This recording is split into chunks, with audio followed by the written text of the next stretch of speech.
Welcome to the Jeanne Oliver Podcast, where we talk all things business, art, and lifestyle.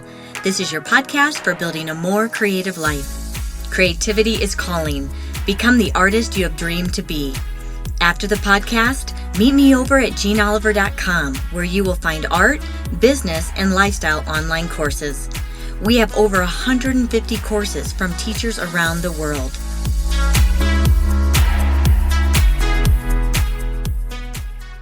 Welcome back to the podcast. I'm Jayne Oliver, and today I'm talking with artist and author Jayne Emerson. She is known for her textile designs, and her clients include Dior, Chanel, and Louis Vuitton. She also has an active online community at the No Rules Society, where she shares her techniques and also encourages others to think outside the box.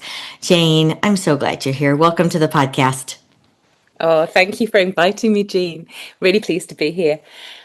Well, you guys don't know this, but this has been like we've gone back and forth trying to make this happen. So I'm so glad that it finally did. Jayne, before we begin, will you tell everybody a little bit about yourself?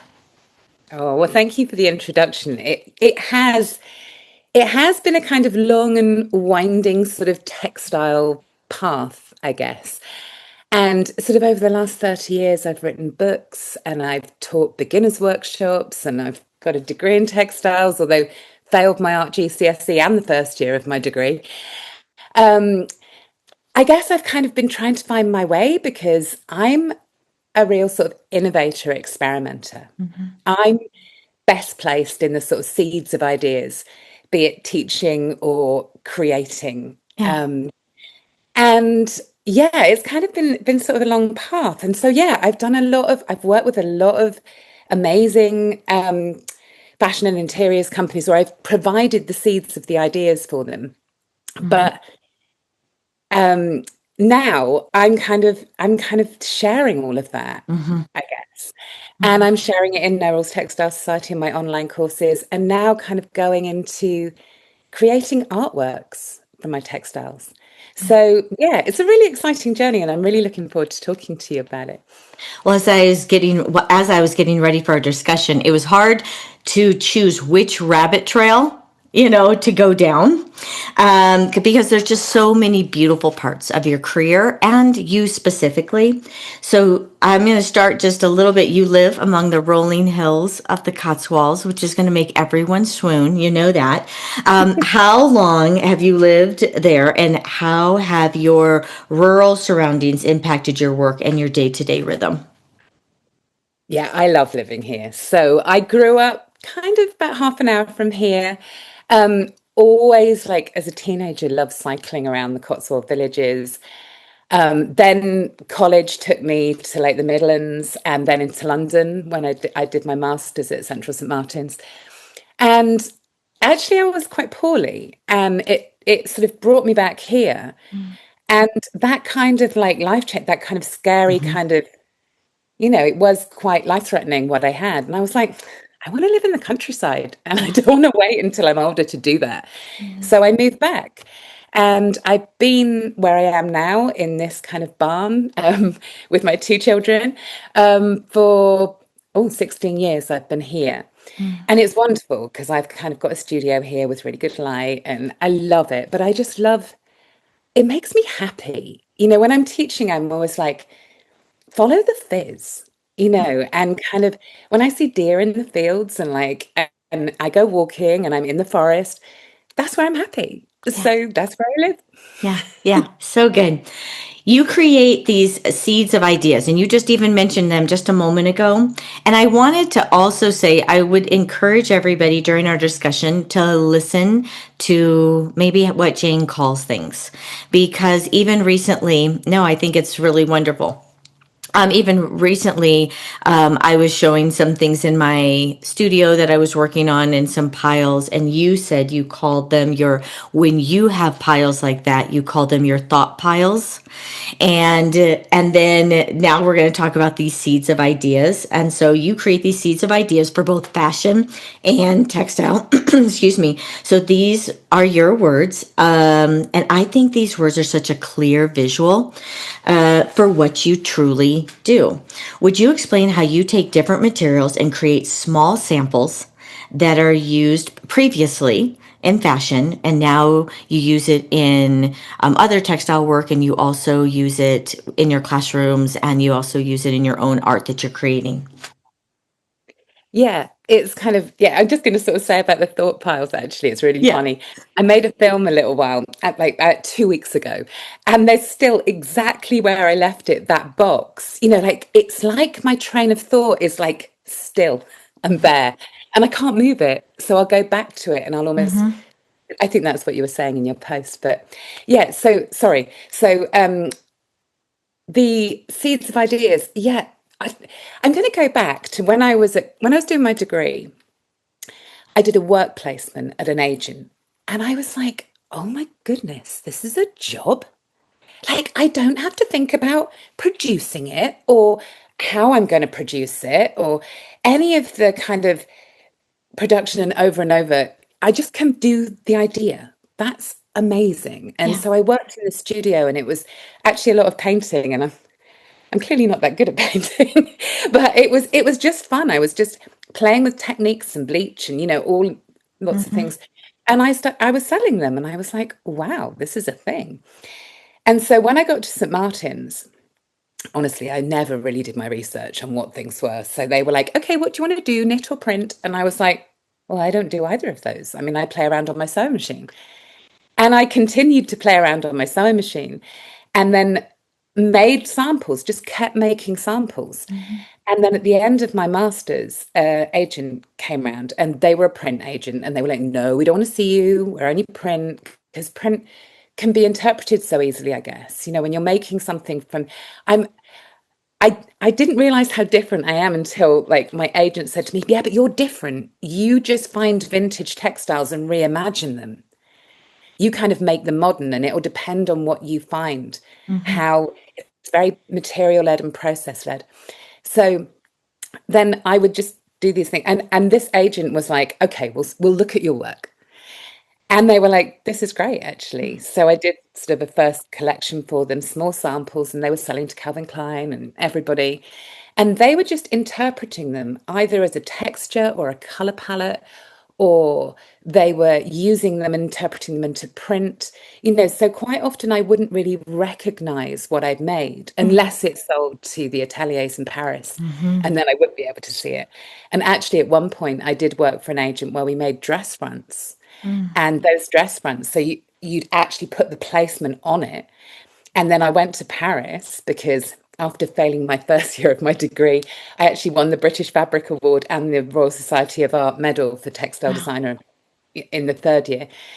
And so I won this trip to Paris, and it was just so surreal because in the windows of all the fashion stores were my designs. And I could see that they were absolutely it because I'd made them on a Yeah. dress front. Yeah. So I loved it. But the only thing I didn't love about doing this was it was a secret. Mm. So you were selling the copyright along with the design.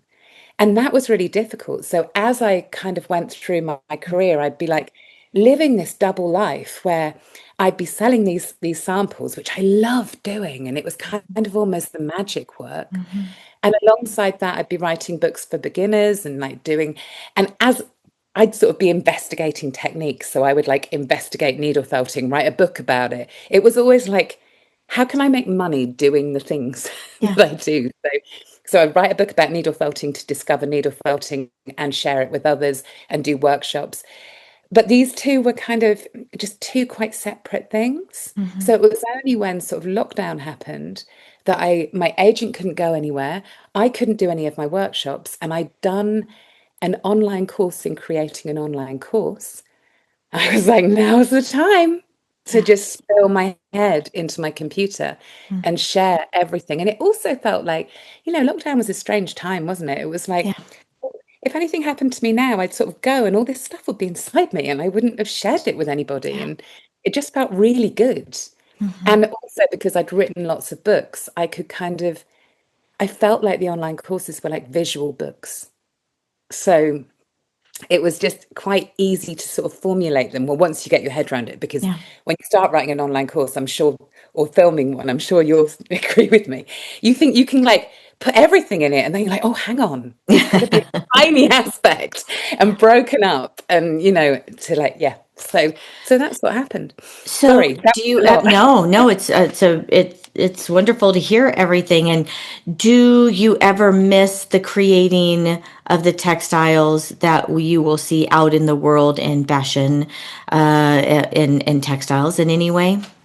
I think what how it's kind of transposed over is like I'm still doing it, Mm-hmm. but only now I'm showing it. Mm-hmm. And also, I mean, obviously you only sell a small proportion of what you're kind of creating. Mm-hmm.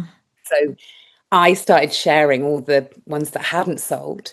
Mm-hmm. And then and people would say to me, but what are they for? And so it's kind of twofold.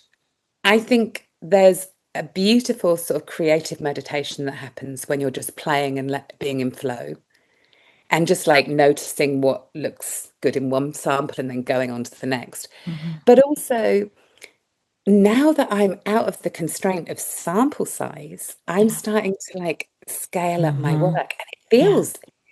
it feels a little uncomfortable to kind of do that, but amazing. Like, can I really do that? And I'm like, but what will it look like? And I'm like, no, don't think what it's going to look like. Just do it, or patch things together, or Yeah. layer things together. Or it feels like what I've got is a kind of three-step process. It's about really leaning into you and not doing what you think you should do. Mm-hmm. Really looking for what makes you fizz. And often I think what you are naturally good at, you can't really see because it comes to you so easily. Mm-hmm. And we're always trying. Like, I don't want to try and draw representationally because that's Yeah. not what I do. I'd rather dip something in plaster like to kind Yeah. of do Yeah. that. And then just play.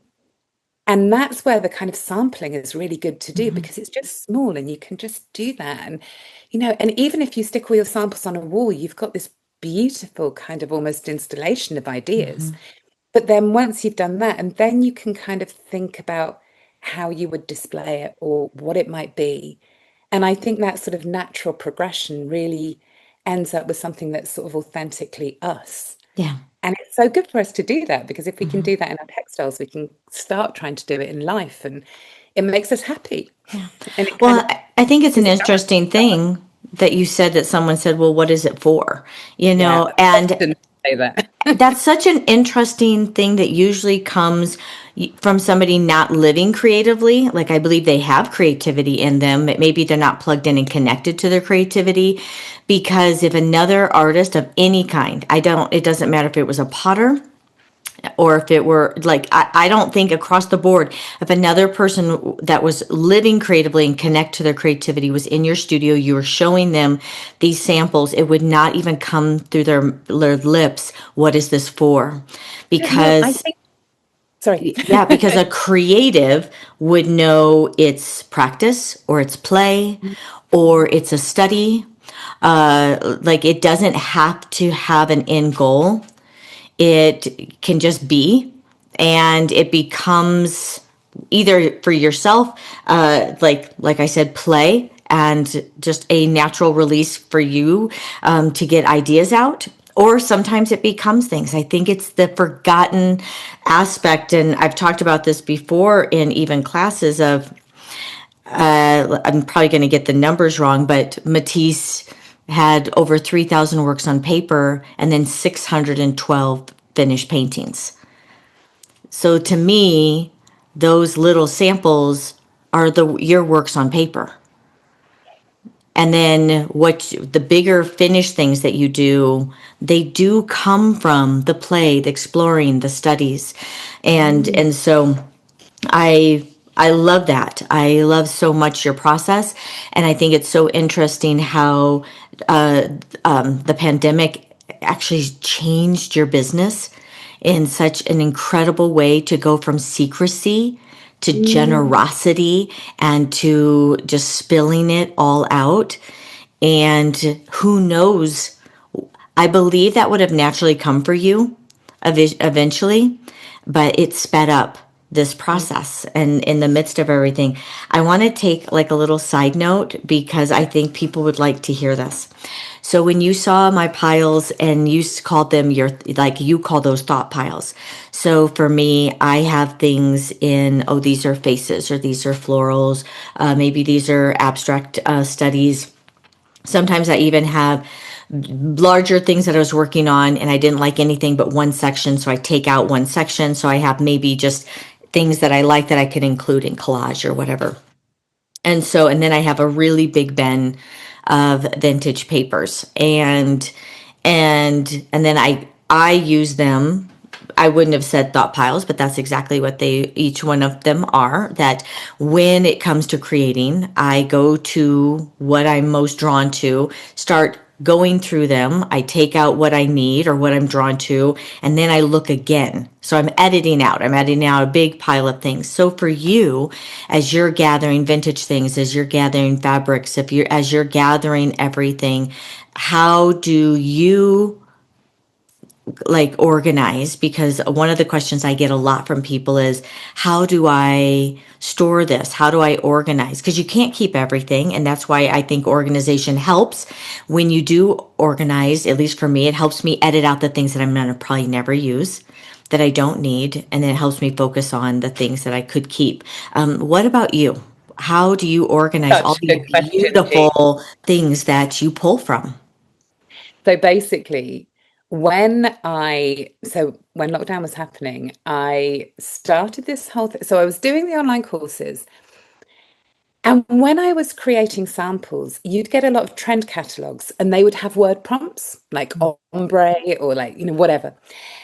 And I had loads of magazine cuttings, and I would sort of basically, I did this hashtag challenge and I listed all the different components to my work. So it would be like dots and stripes and like floating stitches because I love using water soluble fabric. And so I put all these prompts out and I said, February hashtag challenge fabric recipes. So, and what it felt like I was doing was when I was creating, it was just intuitive. I just had all this, my friend called it a wardrobe of techniques. I love that. And so I had this wardrobe of techniques and ideas in my head, and I would just intuitively do it, but I couldn't really say it was muddled. So I kind of put them into prompts.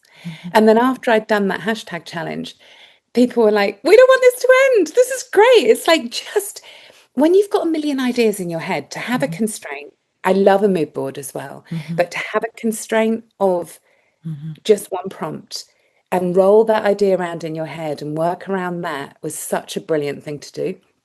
And so that's why I opened No Rules Textile Society. So every 6 weeks we have a prompt. And now there's like 46 prompts in there. It's like this big library where, we'll just delve into something. I mean, we've just done you, because just looking at who you are, but there's all kinds of ones. And I kept them all in boxes, but the film that's on my Instagram at the moment is these drawers that I recently found, like they're from a steelworks and they're wonderful and they keep all my samples. So it's kind of ordered. So through these 5 years of me running this membership, I've kind of ordered my head and it's lovely because I now want to just delve back into it. It feels like I can go into my own beginnings of ideas where I've kind of sparked people to go off in their own directions and I can go back in and spark myself Yeah. again. Yeah. Well, and it's also, as you've been working lately, it's been really fun to see your small samples become large and to become framed and to become these amazing, I almost like abstract works of art that are fantastic. Yeah, thank you for I've been just, writing things down because there was a few other things that I wanted to say when we were yeah. talking about people going, but what is it? I Hmm. think I think it's about unlearning. And Hmm. it's about being around like-minded people because Hmm. when you're around people that are going to, but what is it? It makes you question yourself. So someone can be really creative, but kind of stuck. Yeah, And I know that like when people come into No Rules, they're like, what a relief to be yeah, around people that aren't asking me, what is it? yeah, What a relief to have permission to just do this. yeah, So it's not always kind of easy and you can Hmm. unlock things in people by doing that. I mean, I guess that's what we're doing, isn't it? So I just kind of, and also I wanted to say, when you kind of put them into piles and stuff, I also keep piles of stuff that didn't work Hmm. because I might find a new technique. Like it was funny because I remember doing your plaster course live with you. And it was the same time I was doing a texture prompt in No Rules. And I just got the plaster back out because I'd done that in like 1993 on my degree. I was dipping net curtains in Yeah. plaster and then kind of like letting it crumble and it felt like 20s beadwork. And I was like, I need to go back to that. This is so Yeah. exciting, like Yeah. 30 years later.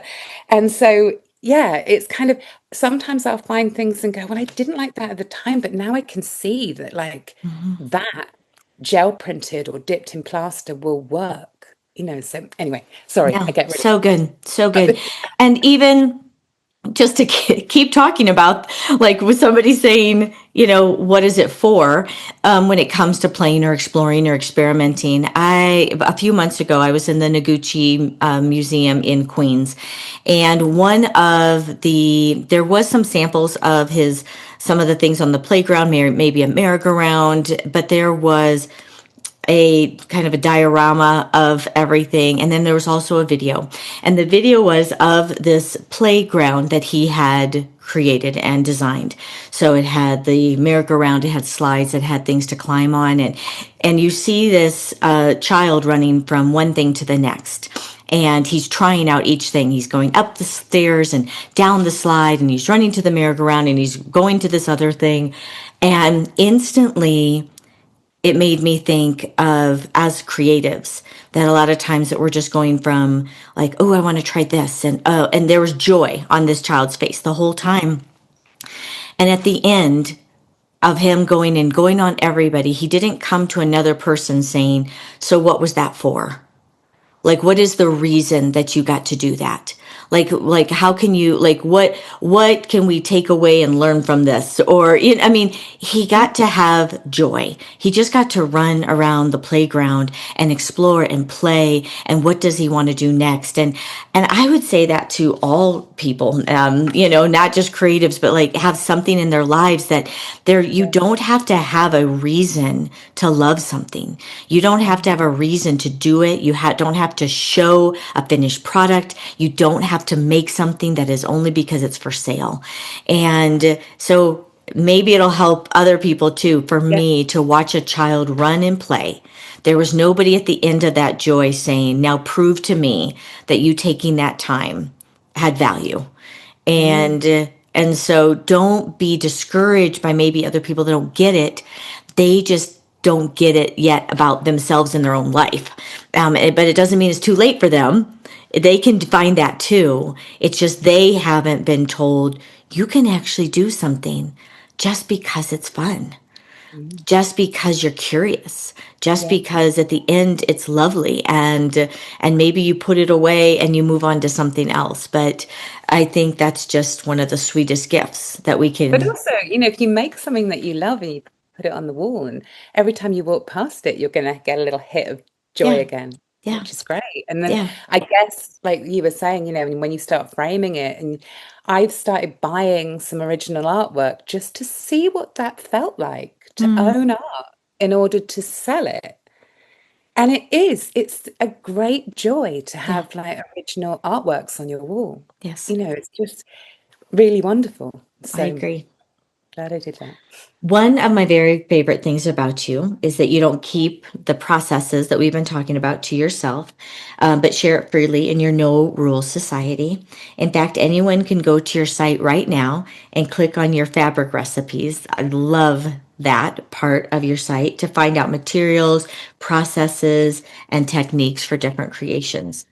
And we've talked a little bit about this, but I'd like you to, if you want to add anything, did you learn early on in this industry to share generously by people around you, or did you decide to do this on your own? And you've kind of answered it, but I want to even state it even clearer because I know that 2020 that really that shifted everything, and because you've said That Yeah. industry is very secretive. So is there anything extra you want to add to that conversation?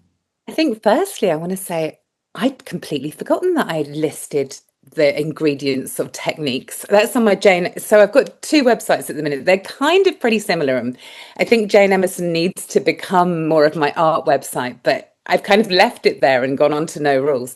But on the janeemerson.co.uk one, yeah, there's lots of my samples and you can sort of see. I think that the thing is, Jean, you can tell I'm really honest. Stuff just comes out of my mouth.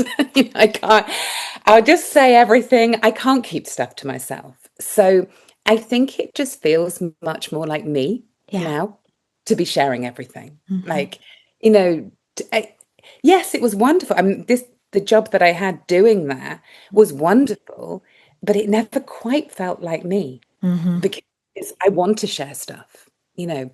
But you But share everything. You would share, this didn't work and this failed and I'm not yeah, ashamed of it, or like I didn't do well at this and now but this was a better. You're very honest of not just sharing processes and sharing, supplies. You share like when things don't work.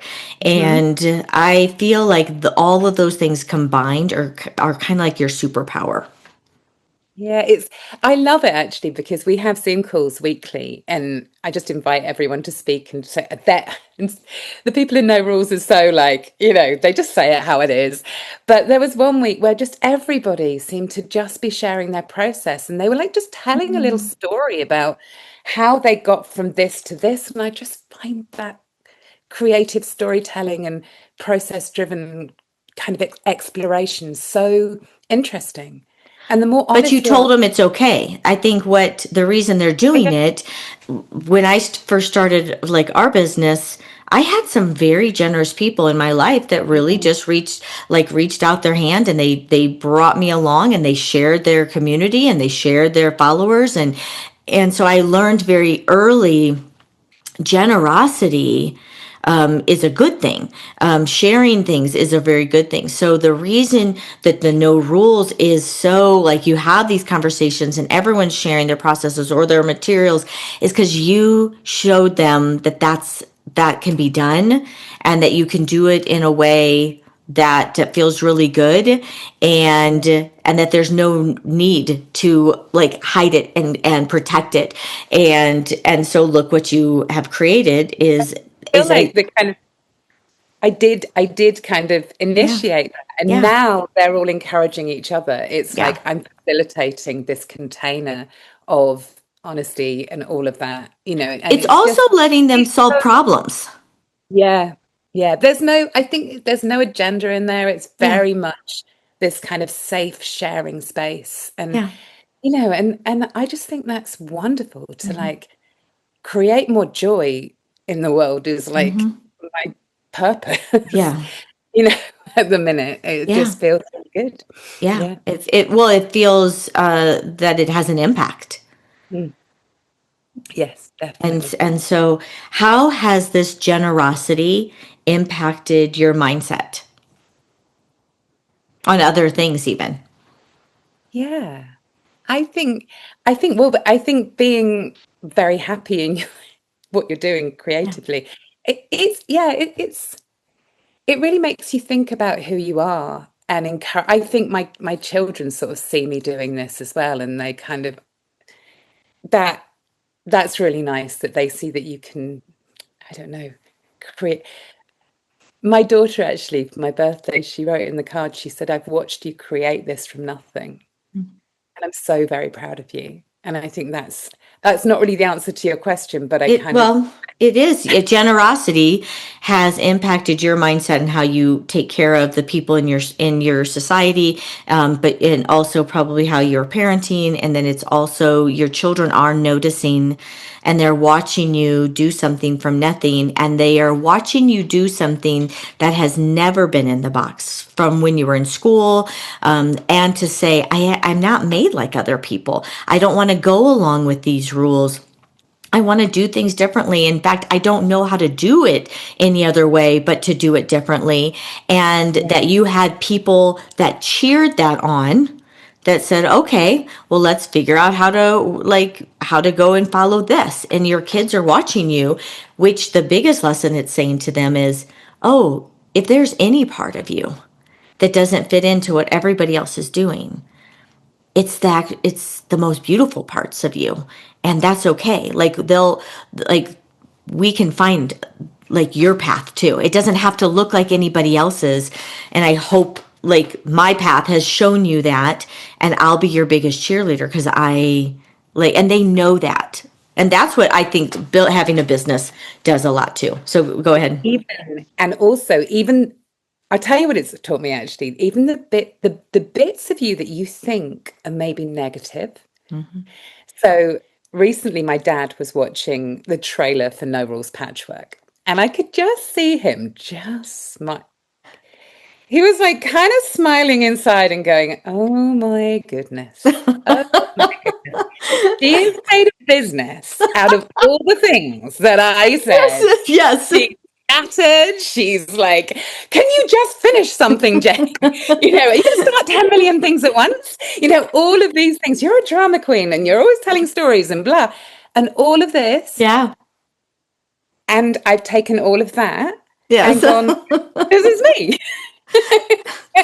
I hope he turned around and he said, bravo. Bruce, bravo. He did. Yes. He said, well Yes. done. This is Well amazing. done. Yeah. It was really lovely just watching the non-verbal part of his kind of just chuckling to himself as he watched it was just the loveliest thing. So good. Yeah. What spurs your own curiosity and pulls you into your studio and into creating? Okay, so I think it's twofold. I think it is going to vintage markets and finding extraordinary fabrics, and I can just see what I could like do with them, from my wardrobe of techniques. And I always want to kind of just change them, make them modern, and like do differences in them and everything. But also, what I love is I did a passementerie course. I mean, I'm never gonna weave passementerie. I'm never going to do something that takes a lot of time. It's like I'm really impatient, but I loved learning that process and then doing it in my own way. So I was kind of taking strips of woven cloth and unweaving them so I didn't have to weave them, and then weaving the passementerie back into them. And then also, finding a new technique. So when I found gel plate printing, I was like, oh my goodness, because I actually have an MA in print. I printed like once on my MA. I just did it my way. And I didn't realize how no rules I was until I do talks. And then I'm like, oh, actually, I've been no rulesing it all my life. That's why your dad was shaking his head the whole time, like, yes. 5-year-old Jayne, I just saw that. 10-year-old Jayne, I just saw that. Yes. Exactly. So when I discovered gel plate printing, it's like the ultimate, like, quick, impatient printing, because I can like play, I'm not thinking, and I'm just kind of trying stuff. But I think what I love about it was like, oh, what if? What if I put patchwork on it? What if I put embroidery on it? What if I embroider on paper? What if I embroider on paper without the thread? And I just kind of was like, okay, now I'm going to do an online course on like me just experimenting with all the things I can think of with this new technique. That's what thrills me. I'm just like, thrills me about mixing it all up. Sometimes about not really having a plan. Sometimes about dreaming about a plan. I used to always do that when to go to sleep. Even I'm like, what if I did this, this, and this? Now I have to like forcibly put Instagram down and just dream about it. But yeah, I just love it. Once you have a new idea, how do you, what? You can tell I love it, can't you? Oh, well, I think you get any artist talking about what makes them want to get into their studio and then what helps them get into the flow of creating. That just means you're right where you're supposed to be to have that excitement. Once you have a new idea, how do you prefer to visualize your materials or ideas? Do you pin them up to a wall? Do you lay them out in a drawer? Do you like them in piles? Like, what kind of gets you discovering what's next for yourself? How do you need to visualize the materials? I have to see them. They have to be on the wall. Hmm. Like if I put them, I've never been able to do a sketchbook. I do actually have a book in front of me now because my ideas just pop into my head all the time, which is why I'm writing things down. I'm like, Yeah. must say that to Jean. So like I've got this scribbly kind of book full of ideas, and they just, I just do the next one, and then I just stick a label on them saying what date it was, and they're just normally ideas, the same idea over and over again Hmm. until I do it. But I don't put anything in a book. So I do put things in boxes sometimes, but out of sight for me is out of mind. Hmm. I need it up. Yeah. And I discovered photographer's tape, which is amazing. And Oh, it's so kind how's of, it different from artist tape? I don't know what artist tape is. It comes easily off the wall. It comes easy. Like masking tape, you mean? Masking tape is pretty sticky and it can ruin things. Artist tape will come off of paper and it'll come off the wall. So what's a photographer's tape? Maybe it's the same thing. Photographer's tape feels like it's kind of quite canvassy. It's quite expensive.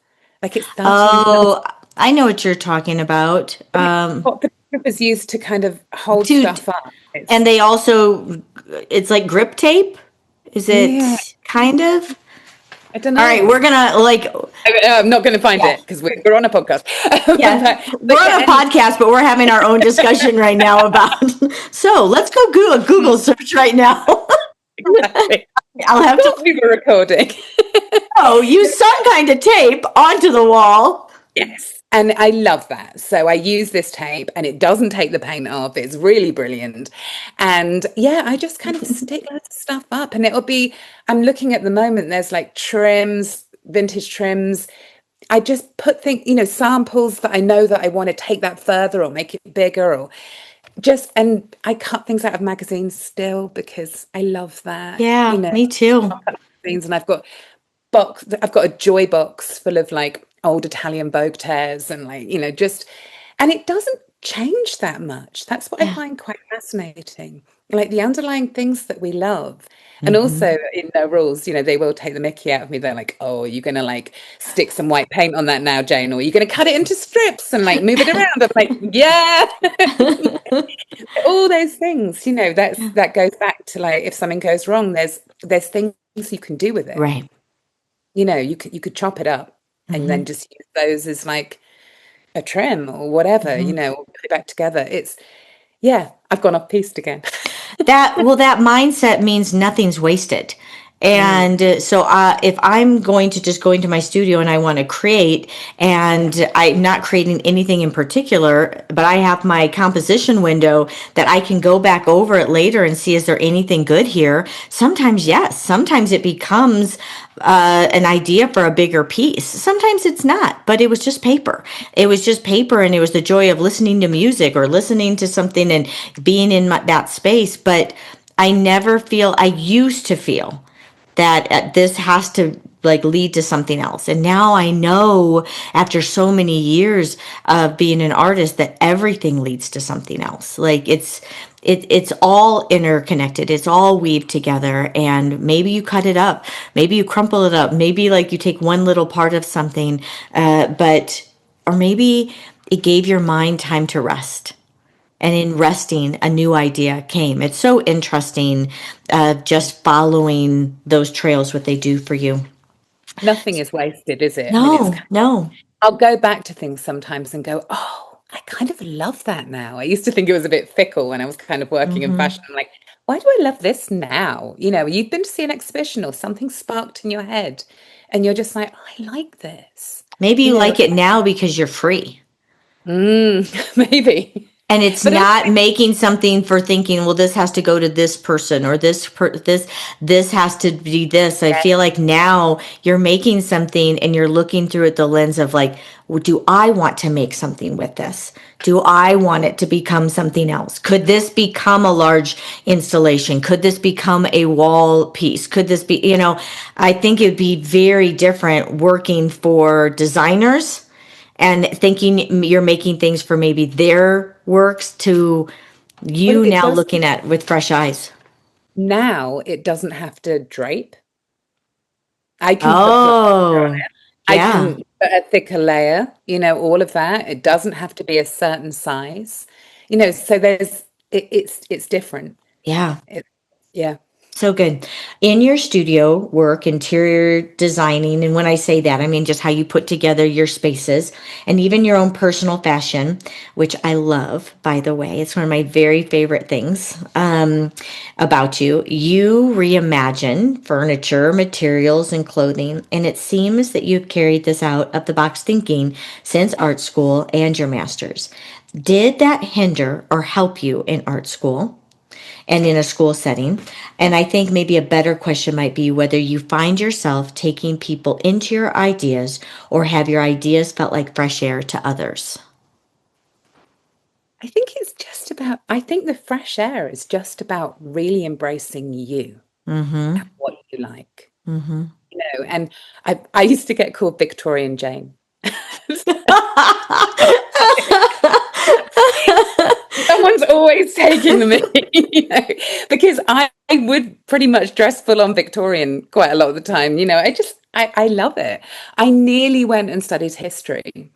So, and actually Victorian studies at university. So, that's always kind of come Yeah. into it. And it's just about having your surroundings kind of Mm-hmm. echo that. Mm-hmm. And I think, the way that we dress, it's like collage, isn't it? You're Yeah. putting things together and going, what's missing? Yeah. And I've always dressed from sort of flea markets or vintage stores or Mm-hmm. whatever. It was easier when I was younger, when I could fit into those tiny clothes. And then I kept them all for my daughter, and she's just now kind of, wow, there's just suitcases. Because I lived on Portobello Road in London for a good while. Mm-hmm. So that was amazing. But yeah, I think there's just that history in the old fabrics and the old furniture that I just love bringing that in. Yeah. And yeah, so I think, yeah, I have had people describe me as a breath of fresh air, but I think, Mm-hmm.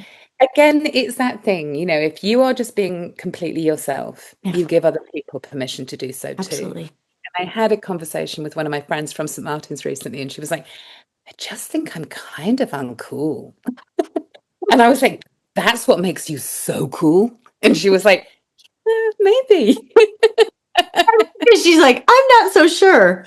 But it No, really it's is. The cool. things that are the quirkiest and the weirdest about us are the things that set us apart. In a world where a lot of things are the same, same, same, same, uh, if the more of us, if we're embracing what does make us different, not only are we living more authentically, but you have the opportunity to create something that is yours and is It's different. And It is almost like your own unique recipe, isn't it? And it's Mhm. not just like in the art, bringing in all the things. So somebody in No Rules, she was like, it's like following the fizz. Mm, And I'm like, so we did that in the U prompt. We were like, write down, just take notes, have the notes in your phone going at the points where you're like, oh my goodness, I just saw this, and it just yeah, made me go, whatever it is, food, yeah, whatever, yeah. just take note. And then I think all of those things, they'll have a kind of ingredient within them that Hmm. all links together.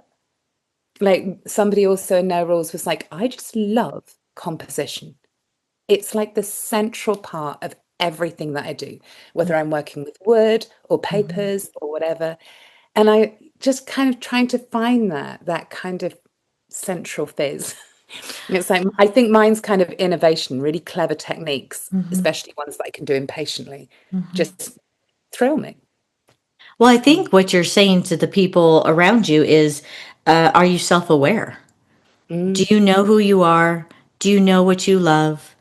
Everything, I mean, you said pay attention to food, pay attention to what you're doing, where you're at. Like, are you self-aware?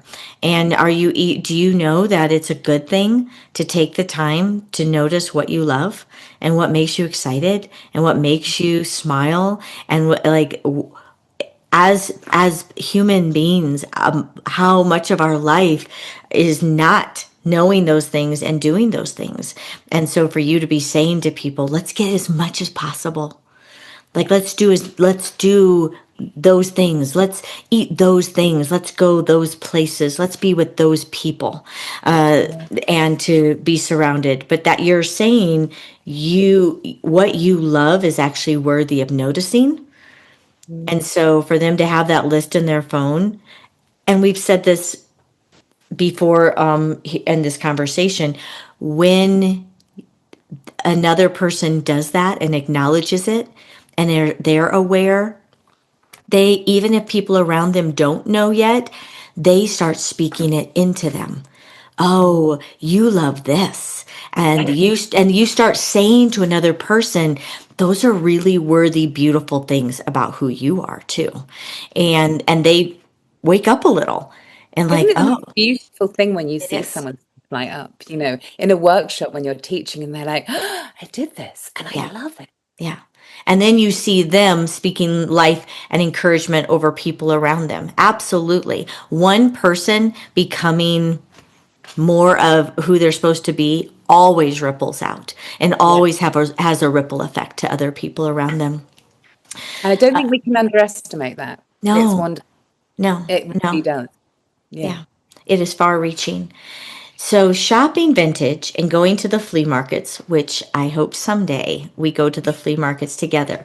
Now, maybe we'll need to start and go in different directions and come back and share everything. But so, shopping vintage and going to the flea markets is a regular part of how you gather for your interior space, your creative work, and even your own personal style. What are you looking for when you go to the flea market? Yeah. I'm looking for things that make me fizz. Um, I'm, I'm looking for I'm quite, I think, sounds very niche, but what I really love is kind of nets, old nets that I can weave into, or that I can, Oh, and I'm yeah. looking at something and I'm going, like, I remember buying this kind of brocade because I knew if I chopped it into strips, it would become abstracted. And if I mixed it with Mm, something else, I'd get, so I'm looking, yeah, I'm looking through the lens of kind of all the techniques that I do, but I'm just looking for something that I'm like, that's got potential. mhm, But I'm also looking for things in my house because, it's mhm, kind of just anything that makes me go, why do I like that? mhm. It's odd, isn't it? It's odd how we like stuff. I was going to say Yeah. that to you from the last question. When I was really tiny, my mum said that she would like put these, she was a rep for like clothing because she loved clothes and that's how she could afford to like put us in really nice clothes because she was a rep for these catalogs. And she was like, literally, I would lie you down, put you on the floor and you would literally gurgle these catalogs like with delight at all the fashion. And I remember when I was really young, sort of being on the kitchen floor and like really being fascinated by this bleach spot on her jeans and like, how did that work? Mm, It's really funny, isn't it? yeah. This is us. Yeah. It's just about finding what it is that Yeah. kind of lights you up. Yeah. Yeah. Yeah, and it's always I've always loved old country houses and like, just the history of that. So to be able to go and buy little bits of that, Hmm. and just look around everything and I don't know, I just love being in that. I hope It, too, anybody who's listening, their mind is going, oh, when I was little, I did this. And I actually really love that to this day. And because even as you're talking, it makes me think, oh, yes, like these little things that, yeah. I would do in our home are things now that are just a part of my business or our life or lots of different things. And they're worthy. They're so beautiful and special parts of who you are. And they're quirky usually. They're quirky or interesting in some way. What is one thing that you find yourself buying again and again, even though you have too much of it already? Is the same answer vintage fabric. Well, I already knew the answer, and so did everybody else, like watching this, because I know it goes out. It's not just what you see, people, it goes beyond. Of course, But yeah, it's your main material for ideas. And so, but what's so fun is you can go anywhere in the world and you're be able to collect and to be searching for those pieces. I think that's a really fun treasure to be looking for too. and I love the fact that like, the more battered it is, or if it's got kind of a stain on it or like a burn hole, I'm like, yes. even more permission to cut this up. Although I've noticed recently, at the fleas that they disintegrating kind of silks are actually selling for lots. People Oh, they're that on to because you. they're on to me. I'm like, no, Yeah, yeah. this is my thing. But I shepherd silk, anything like that, I love it. Whenever Like I'm you at just a flea market and there's holes or there's stains, they're like, "Oh no, no, no, you don't want this one." And I was like, "Oh no, I do." Like this is what I want. this is the story. Yeah. Absolutely. Uh, Well, I wanted to share about 14 or 15 years ago. While I was on my first trip to France, I met a woman who worked for Ralph Lauren. And when she shared what her job was, I couldn't believe that someone could have such an interesting occupation. So there's so many similarities when we have talked about things that make me think of this particular woman. She would shop the flea markets all over the world and find vintage buttons, garments, knitted items, silver pieces, linens with hand stitched trim, etc. And then she would use these beautiful and unique pieces to inspire bedding lines, clothing, home goods, and more. And I feel that is how you reimagine like beautiful and unique vintage finds as you layer, stitch, tear apart, and combine your experimental techniques. How does that feel when you give a small sample to a client and you then saw fashion and textiles created from that experimentation? It's kind of wonderful. It's magical. Mm-hmm. I've sold so many, but when I sort of lost track of sort of seeing it. But when my agent would send me something, I'd be like, yeah, I have towels in my house that started life as like on the jumble sale floor as like a 20 scarf that I'd found that then I kind of moved around, like just yeah, it's quite amazing to sort of Mm. see that, to know that process and to tell people about that process. Because I think people forget when you're wearing a print that like all the processes that it's gone through, or an embroidery or a weave or whatever, it's been sort of conceived somewhere and then gone through all those processes. Do you also think people forget that, oh, that beautiful little stitching on that bedding, it was inspired from something a Yeah. 100 years ago. And that pleat on that blouse was inspired from something 50 years ago. That things get beautifully recycled all the time. Beauty just gets brought up to maybe like this is what will be beautiful for today, but what actually makes it beautiful is something from 100 years ago or more.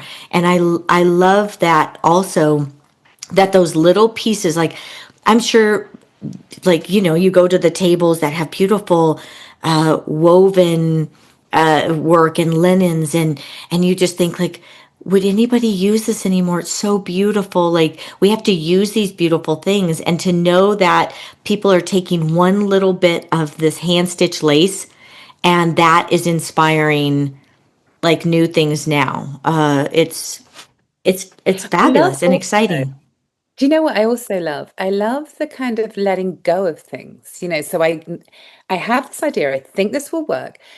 And it seems so very simple, but actually, when I was doing that job, you would have to be looking, really knowing what's going on, really having that feeling of what Mhm.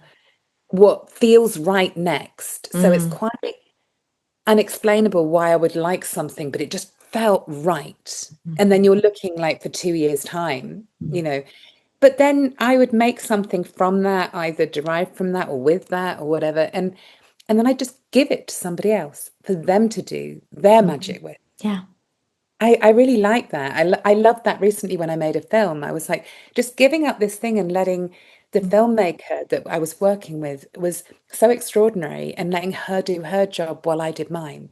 yeah, And that collaborative kind of thing. It's like a dance, isn't it? yeah.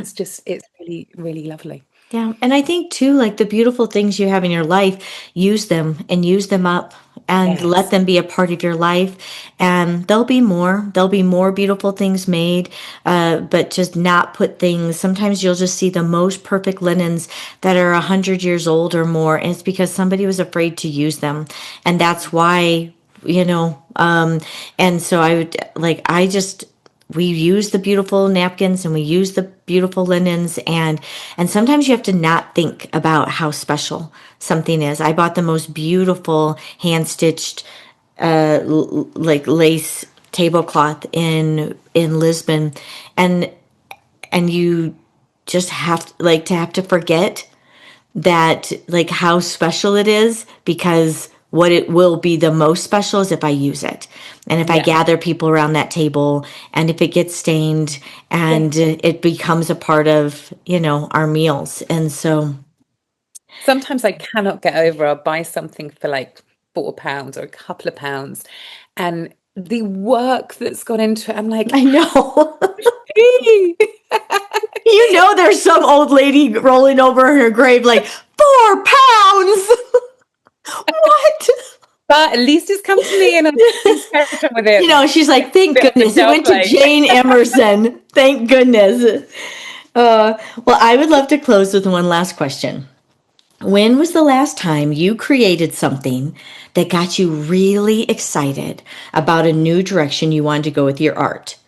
What felt like a personal breakthrough in your work to you? What it is now is I feel like I've filmed most of my techniques Mm-hmm. now. But what excites me is mixing them up. Mm-hmm. And so at the moment on my wall, I've got we did a scraps prompt in No Rules. So I'm looking at a piece and we did a scraps prompt. So I cut up this linen that had all these kind of abstract marks on it. So I'm looking at this piece on my wall at the moment, and it's the cross-pollination of techniques. Mm-hmm. So I've I think I've pretty much filmed all of the kind of not basic, but ideas that I had in No Rules now, and in our sort of library and in my online courses. I mean, Mm-hmm. just Yeah. kind of like filled my head. But now to take those, so we did the scraps prompt, and I sort of cut up very abstractly this linen that had this kind of abstract marks on it. Mm-hmm. And then I arranged them in the scale prompt, or maybe it was lots of the prompts that sort of came in. So I arranged them differently to how I normally would, and I varied the scale in a kind of ombre. Hmm. And then I stitched them, and then I made the hand stitch course. And so this piece it's almost like when pieces emerge over time. Mm-hmm. And so where I'd stitched it, I realized there was channels like trapunto, but I'm doing Oh. trapunto backwards, like doing it. And so I was pulling cords through the stitches and the scraps, and then making loops like Mm-hmm. passementerie. And I'm like, oh, I love this. Mm-hmm. This kind of recipe feels like mine Mm-hmm. from my own Yeah. kind of courses and ideas. And that's what I love when people go in, or they look at things. I never want everyone in a workshop with me comes away with something different, Mm-hmm. or when they've done the online course, when they just go, oh, and I never expected people either to like they binge watch the whole course and go, okay, what was it that I like? I'm going to take that out. And then they'll do it in their way, in their colors, with their Yeah. textures, their combination of techniques. That's what thrills me. Also, what thrills me at the moment, and not to do with my work, but when people come into No Rules that are not coming from a textile background, they're coming from painting or sculpture, Mm. and they want to kind of that skills transference where they already know the interplay of materials, but then they're going to Mm-hmm. do it in textiles. That really excites me. So also, as I said earlier, just using plaster with things, and maybe also me cross-pollinating into using paper, or Yeah. just bringing in all those things, that freedom Yeah. essentially, Yeah. to like really mix things up and make recipes that kind of feel really unique. And like, I love it when you see something like Annie Alber's exhibition was really pivotal for me around 2019, before I started doing all this. And I Mm-hmm. was like, she called herself an experimenter, like the Mm-hmm. weaving was just like nothing I'd ever seen. Mm-hmm. So that kind of, yeah, people doing things that Yeah. are really quite new and exciting and Yeah. innovative, whether it's me or somebody that's in my group or done one of my courses, and that sparked them to do that thrills me Yeah. completely. Thank you so much for just spending the time and just sharing so much of just how your mind works and how it brings about play, experimentation, and also finished work. I think it's always so fun to get into the mind of a creative person. And so, would you please tell our listeners where they can find you and connect with your work and your online community? Oh, thank you, Jean. And thank you for everything you do as well, because your courses have helped me so much. Thanks. That's Business. So I'm on Instagram, Jayne Emerson Textiles, and also No Rules Textile Society, which is where I share students' work and work from the group. But also www.janeemerson.co.uk, it's Jane with a Y, and www.norulestextilesociety.com for all the courses. And we'll have all of these linked below. I'd also like to link your new the movie that you made, the short movie, just kind of a little bit about your space and your process. And I think it's beautiful. And so I'd love to link that too, and anything else that you think would be wonderful for them. So thank you so much, and thanks for. It's now quitting time in the Cotswolds, so you are free to go and enjoy Yes, like your rest of your Friday evening. evening. Yes, Friday night. So thank you so much. I truly respect and really admire you, your work, the community you built, but also your mindset about the people that you love on and serve, and then the work you still want to do. You are a beautiful person to know, and so just thanks for being here and talking with everybody. Thank you so much, Jean. I created a free resource and mini workbook just for you. 10 tips to take back the peace for a more beautiful life. A free ebook if you're looking for some rest in your day-to-day like I was. Go to JeanneOliver.com/10tips to get your free resource. Creativity is calling. Become the artist you have dreamed to be. After the podcast, meet me over at JeanneOliver.com, where you will find art, business, and lifestyle online courses. We have over 150 courses from teachers around the world.